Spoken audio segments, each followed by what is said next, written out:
होगा वो कहेंगे ये ज्यादा ठीक लग रहा है क्योंकि इसके अंदर सभी हैं वो एक समान हो गए। इसके अंदर विवाद की स्थिति है कि भाई एक खाली पड़ा हुआ तो उस पर किसी की नियत होगी मैं उस पर चला जाऊं, मैं चला जाऊं, यहां पर कोई झगड़ा नहीं। ऐसी जो स्ट्रक्चर होती हैं वो सिमेट्रिकल होती हैं, सममित, और सिमेट्रिकल स्ट्रक्चर हमेशा अनसिमेट्रिकल स्ट्रक्चर से स्टेबल होते हैं। कहीं भी नेचर में आप चले जाइए, एक परिवार में 5 भाई हैं, पांचों अगर बराबर के हैं तो उस परिवार की स्टेबिलिटी ज्यादा होगी, उनमें आपस में लड़ाई झगड़ा नहीं होगा, एक दूसरे पे डिपेंड नहीं होंगे, सब अपने आप में मस्त होंगे। लेकिन एक परिवार में ऐसा सदस्य है जिसके पास कुछ भी नहीं खाने पीने के लिए, वो इनके ऊपर डिपेंड होगा, ये इसके ऊपर एहसान करेंगे, वो उनसे जबरदस्ती भी मांगेगा, लड़ाई झगड़े जैसी स्थिति बनेगी। तो ये अनसिमेट्रिकल है, ये सिमेट्रिकल है। तो सिमेट्रिकल जो स्ट्रक्चर होते हैं वो नेचर के अंदर, पूरे नेचर के अंदर सिमेट्रिकल कोई संरचना है वो ज्यादा स्टेबल होती है अनसिमेट्रिकल के। दूसरी बात अगर हम करते हैं तो इनको दूसरे वे में देखें कि इनका जो इलेक्ट्रॉन है ये इसमें जंप करेगा। जैसे मान लीजिए यहां चला गया, ये यहां पर भी जा सकता है और ये यहां पर भी जा सकता है, ये यहां एक दूसरे में विनिमय होगा, इलेक्ट्रॉन विनिमय कहते हैं इसे, कि ये यहां आ गया, ये यहां आ गया, ऐसी संभावना है। तो इस इलेक्ट्रॉन को जो विनिमय करने की संभावना कितनी होगी, 1 2 3 4 संभावना इस इलेक्ट्रॉन की होगी कि ये 4 बार विनिमय कर सकता है। इसके साथ में भी विनिमय कर सकता है एक्सचेंज, इसके साथ में भी कर सकता है, इसके साथ में भी, इसके साथ में। तो ये तो संभावना ये होगी 4। इस इलेक्ट्रॉन की बात करें तो ये इसके साथ कर सकता है 1 2 3, इसकी संभावना होगी सेकंड, जो फर्स्ट इलेक्ट्रॉन की 4, सेकंड की 3 विनिमय कर सकता है सेकंड इलेक्ट्रॉन। इसी तरह से थर्ड इलेक्ट्रॉन की बात करें तो थर्ड इलेक्ट्रॉन किसके साथ विनिमय कर सकता है, 1 और 2। तो ये जो 2 विनिमय है वो थर्ड इलेक्ट्रॉन के हैं। इसी तरह से ये जो इलेक्ट्रॉन इसी के साथ विनिमय कर सकता है, तो ये हो गया एक विनिमय हो गया वो फोर्थ के लिए। और 5वें वाले के साथ तो सबने, 5 ने तो सबके साथ कर ही लिया, इसके साथ भी कर लिया, इसने इसके साथ भी कर लिया, इसके साथ भी कर लिया, इसके साथ भी कर लिया। तो टोटल हमारे पास जो विनिमय है वो कितने हो गए, 10। जब यह विनिमय होता है, एक्सचेंज होता है, तब इसमें से एनर्जी रिलीज होती है। जब ये अपना स्थान बदलते हैं तो कुछ ऊर्जा को मुक्त करते हैं, इसी ऊर्जा को एक्सचेंज एनर्जी या विनिमय ऊर्जा कहते हैं, विनिमय ऊर्जा। अब ये विनिमय ऊर्जा इसमें से मुक्त हुई तो इस उपकोष की ऊर्जा थोड़ी सी कम हो गई, इस कक्षक की, इन कक्षकों की, डी कक्षकों की ऊर्जा घटी। जब कक्षकों की ऊर्जा घटती है तो स्टेबिलिटी बढ़ती है, तो स्थायित्व बढ़ा। तो हमने यहां पर देखा कि विनिमय ऊर्जा जितनी ज्यादा होगी वह कक्षक उतना ही ज्यादा स्टेबल होगा। यहां पर अगर हम बात करें तो देखिए ये इसके साथ विनिमय कर सकता है 2 3, यानी कि फर्स्ट के 3 हो गए, सेकंड की बात करें सेकंड के तो 1 2, सेकंड के 2 हो गए, और थर्ड की बात करें तो 1 हो गया। यानी कि यहां पर देख रहे 6 विनिमय हो रहे हैं, इसके साथ में 6 विनिमय हो रहे हैं, इसके साथ में 10 विनिमय हो रहे हैं। तो यहाँ पर जो अर्धपूर्ण कक्षक है इसको अर्धपूर्ण कहेंगे, ये भी आधा भरा हुआ है, ये भी अर्धपूर्ण कक्षक है।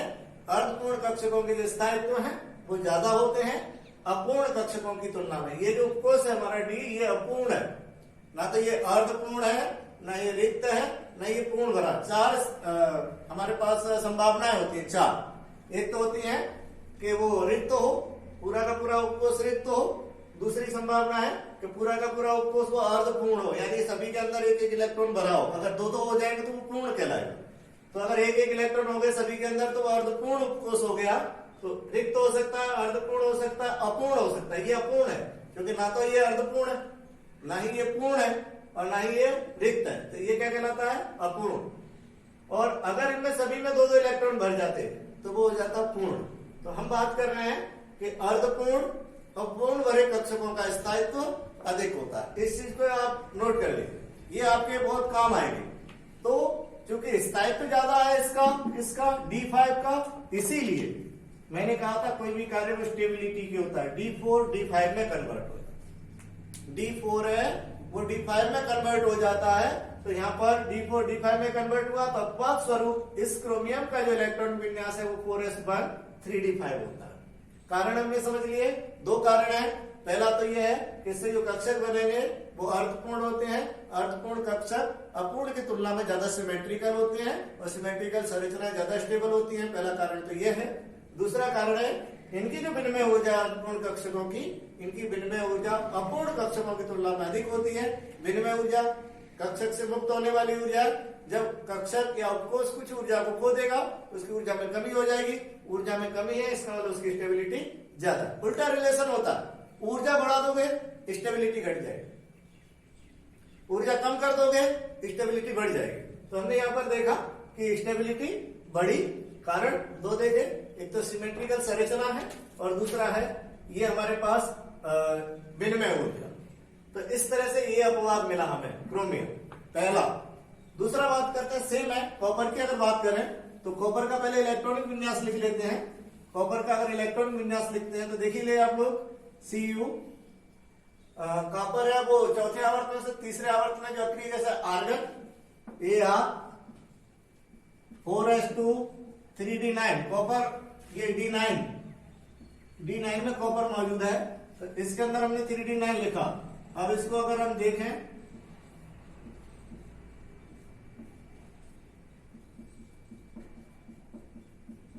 देखिए हमने 9 इलेक्ट्रॉन भर दिए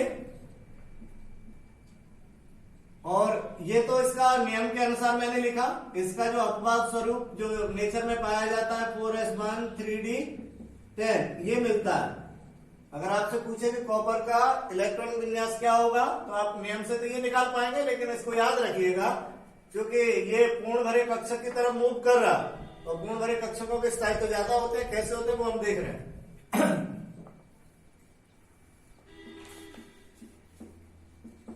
देखिए D9 और D10 की अगर बात करेंगे तो D9 अपने समान स्पिन वाले के साथ विनिमय करता है। इलेक्ट्रॉन जो विनिमय करेगा वो समान चक्रण वाले करेगा, तो ये इसके साथ कर लेगा, इसके साथ कर लेगा, ऊपर वाली जो स्पिन है ऊपर वाली स्पिन के साथ करेंगे।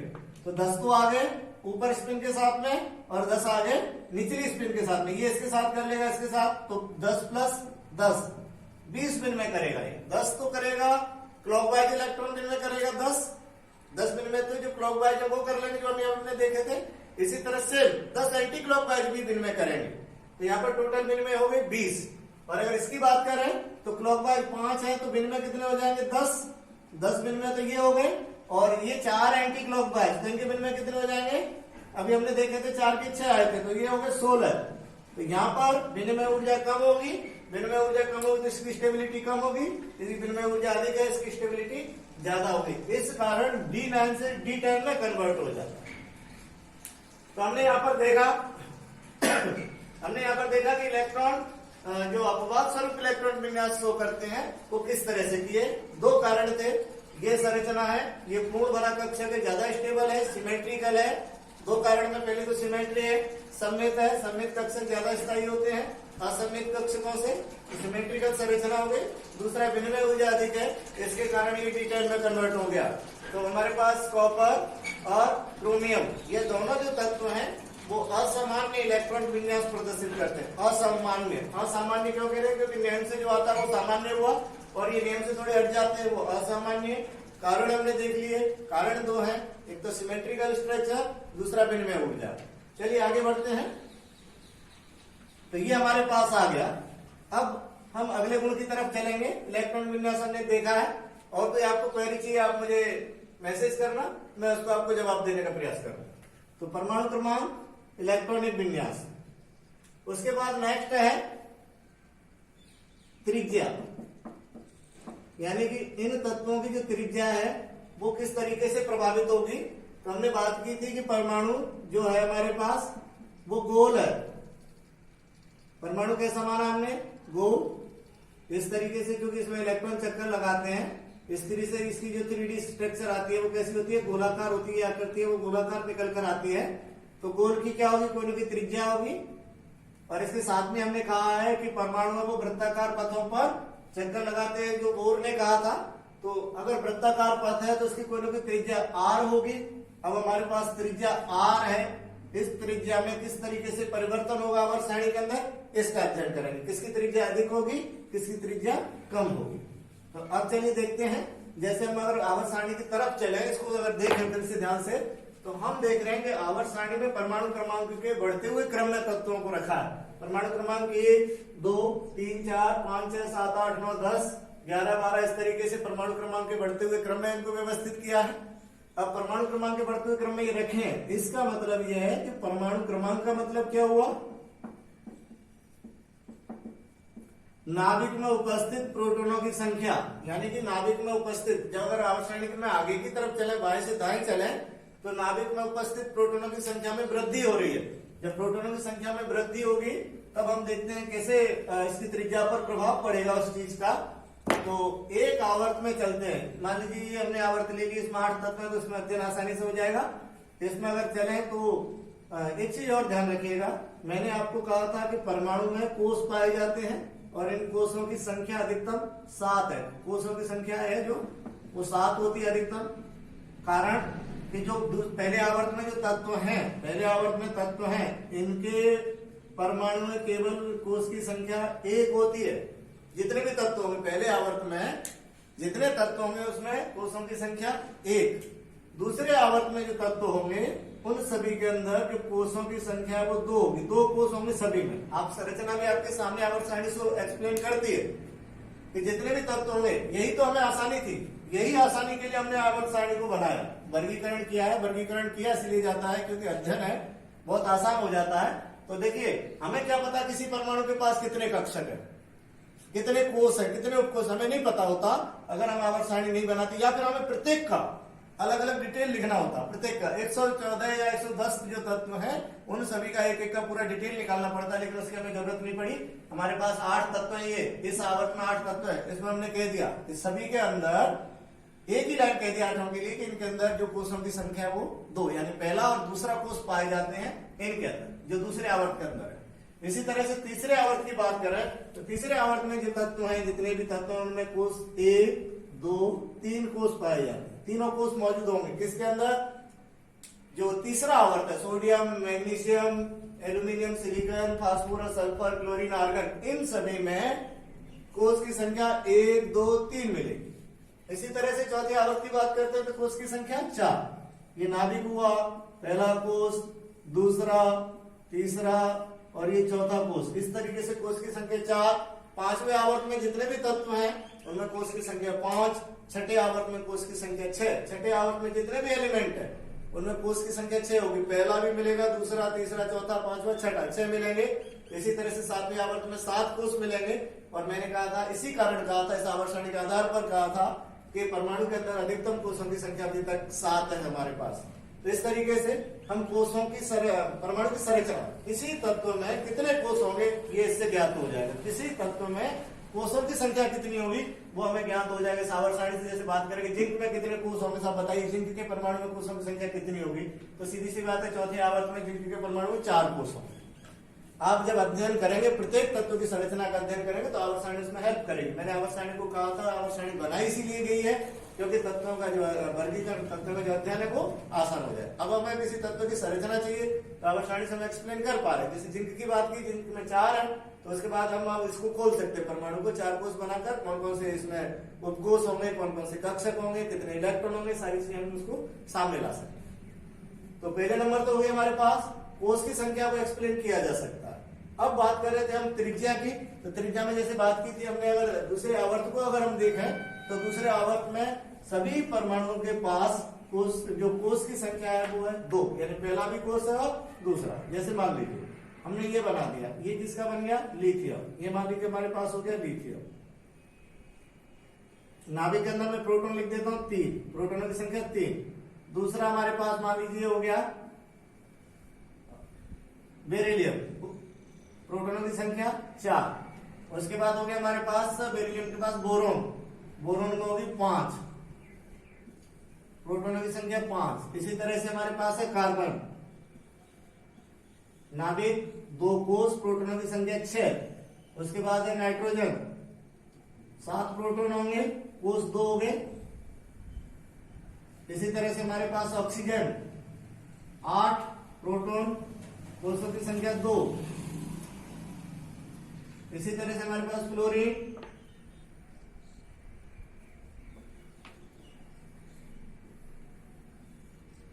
ये हो गया हमारे पास। ये हमने एक आवर्त के तत्व बना दिए। अब आप इसमें अनुमान लगाएंगे कि यहाँ पर प्रोटोनों की संख्या 3, तो ये बाहर के इलेक्ट्रॉनों को 3 आकर्षण द्वारा अंदर की तरफ खींचेगा। यहाँ पर है वो 4 आकर्षण द्वारा अंदर की तरफ खींचेगा इलेक्ट्रॉनों को। यहाँ पर 5, यहाँ पर 6, यहाँ पर 7, यहाँ पर 8 और यहाँ पर 9।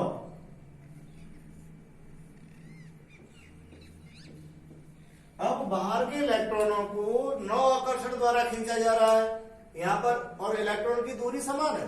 मान लीजिए अगर सारी कंडीशन सही है और दूसरा ही अगर कोस है सभी में, तो इलेक्ट्रॉन जो है वो समान दूरी पे चक्कर लगा रहा है। लेकिन अगर अंदर की बात करेंगे, नाभिक के अंदर जो आकर्षण है उसकी बात करेंगे, तो यहाँ पर 3 आकर्षण से खींचे जा रहे हैं इलेक्ट्रॉन, यहाँ पर 4 आकर्षण से, 5 आकर्षण से 6। तो आकर्षण ज्यादा हो तो इलेक्ट्रॉन अंदर की तरफ धसेंगे। यानी कि जो इलेक्ट्रॉन यहाँ चक्कर लगा रहा है, वो जो इलेक्ट्रॉन यहाँ चक्कर लगा रहा था, तो नाभिक के आकर्षण बल के प्रभाव में वो अंदर की तरफ इस पथ पर चक्कर लगा रहा है।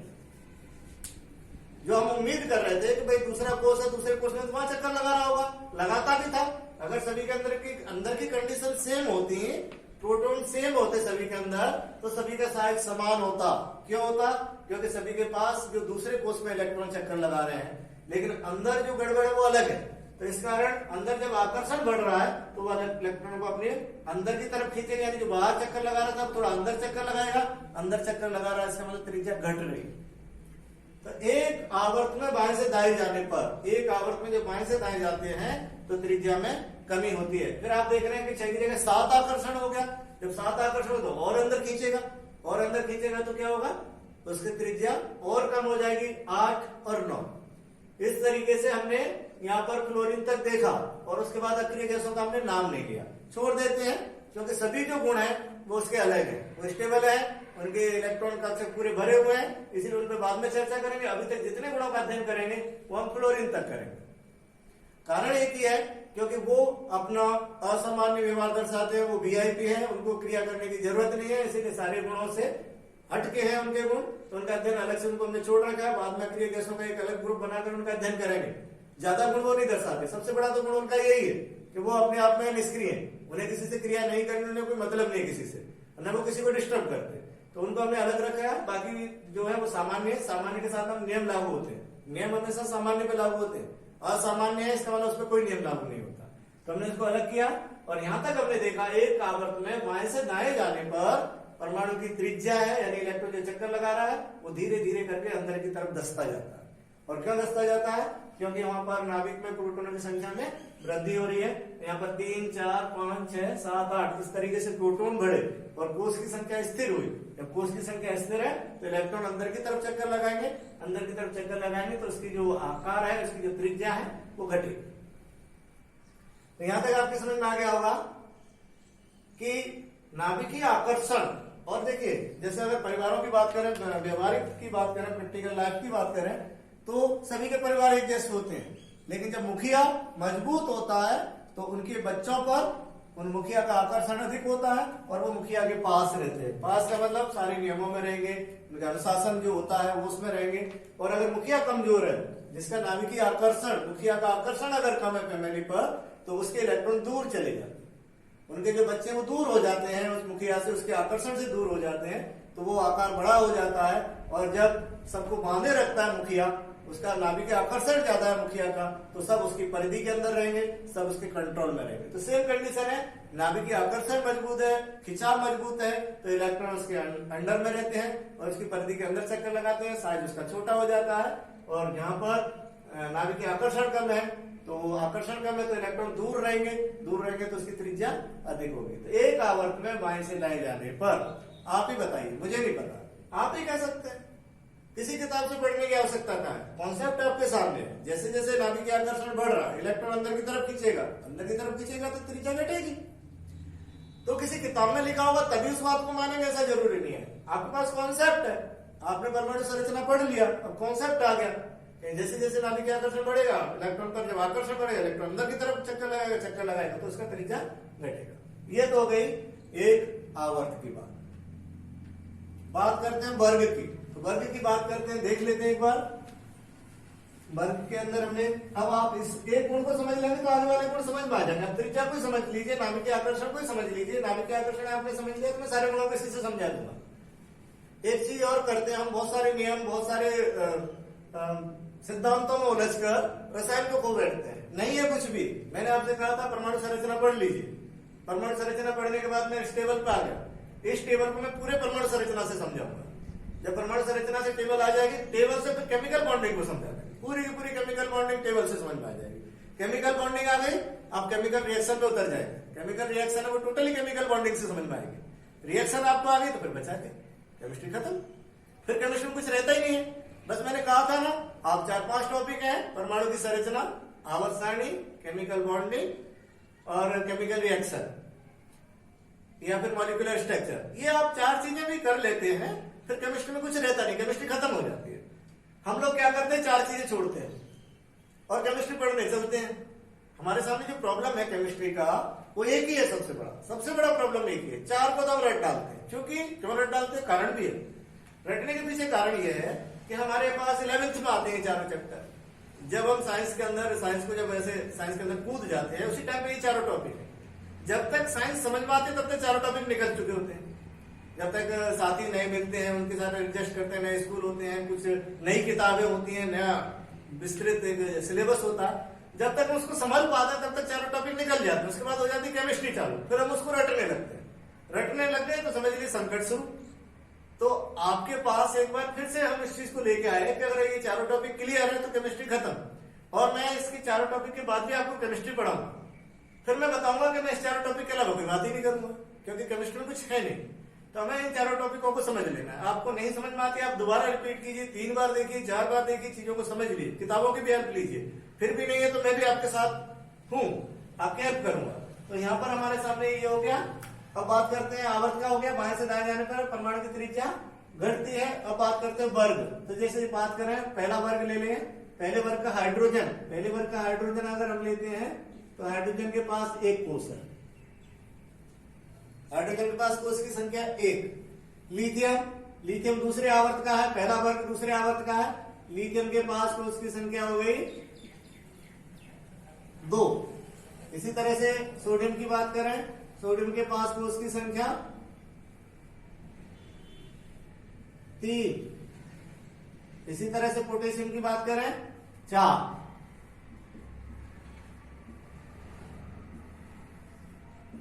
अब आप बता दीजिए कौन सा परमाणु छोटा होगा, कौन सा बड़ा। मुझे तो भैया नहीं समझ में आ रहा।